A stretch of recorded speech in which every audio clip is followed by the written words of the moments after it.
কখনো কি একা মনে ভেবে দেখেছেন বাংলাদেশে গাড়ি আবিষ্কার করা শেখানো হয় না, বরং গাড়ি কে আবিষ্কার করেছে, কবে করেছে, কিভাবে করেছে সেটা মুখস্থ করানো হয় কেন? এর পেছনে কিন্তু গভীর দর্শন আছে।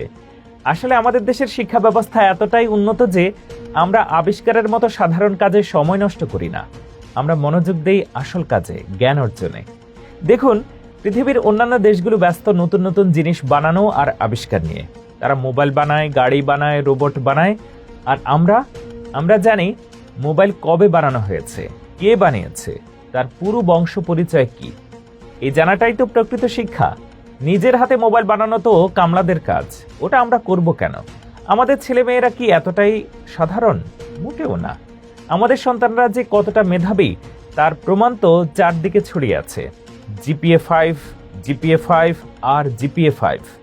স্কুল কলেজের দেয়াল ভেঙে যেন জিপিএ 5 বের হচ্ছে।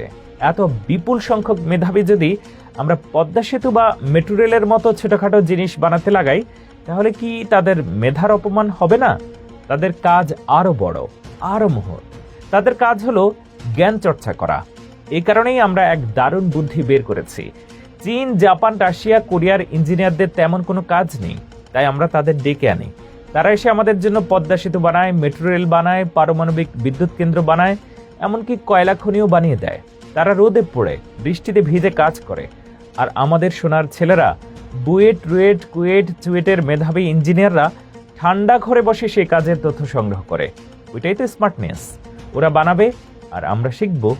একবার ভেবে দেখুন, আমাদের ইঞ্জিনিয়ারদের কত কিছু পড়তে হয়। পদ্মা সেতুর দৈর্ঘ্য কত কিলোমিটার, কয়টা পিলার, মেট্রো রেল ঘন্টায় কত কিলোমিটার বেগে চলে, কোন স্টেশনে কয়টা সিঁড়ি, রূপপুর পারমাণবিক কেন্দ্রের চিমনির উচ্চতা কত ফুট। এসব কি আর সহজ কথা? জাপানের কোনো ইঞ্জিনিয়ার হয়তো মেট্রো রেল বানাতে জানে, কিন্তু তাকে যদি জিজ্ঞেস করা হয় ঢাকার কোন কোন এলাকার উপর দিয়ে এটি গেছে, সে কি মুখস্থ বলতে পারবে? পারবে না। কিন্তু আমাদের বিসিএস পরীক্ষার্থীরা পারবে। এই হলো জ্ঞানের গভীরতা। বিদেশি ইঞ্জিনিয়াররা কাজ শেষে দেশে ফিরে যায়, কিন্তু তারা যা বানিয়ে যায় তা আমাদের জন্য হয়ে ওঠে জ্ঞানের এক অশেষ ভাণ্ডার। আমাদের ইঞ্জিনিয়াররা বছরের পর বছর সে তথ্য মুখস্থ করে বিসিএস পরীক্ষার খাতায় উগরে দেন। যার মুখস্থ বিদ্যা যত বেশি, তিনি তত বড় কর্মকর্তা। দেশের সেবা করার এর চেয়ে ভালো উপায় আর কি হতে পারে? এদেশে একজন ইঞ্জিনিয়ারের কাজ ইট সিমেন্ট নিয়ে নয়, তার কাজ ফাইল নিয়ে। আর ফাইলের ভেতরে থাকে না ব্রিজ না রাস্তা, থাকে ব্রিজের দৈর্ঘ্য আর রাস্তার প্রস্থের হিসাব। আমরা এমন এক প্রজন্ম তৈরি করছি যারা নিজেরা কিছু বানানোর কষ্ট করে না। অন্যরা যা বানিয়ে দেয় তার জন্য তথ্য মুখস্থ করে বড় কর্মকর্তা হয়। তারা বানাবে আর আমরা সেটা বানানো তথ্য থেকে জ্ঞান আর পার্সেন্টেজ সংগ্রহ করব। বলুন তো, এই কার্যকর শিক্ষা ব্যবস্থা আর কোথায় আছে পৃথিবীর?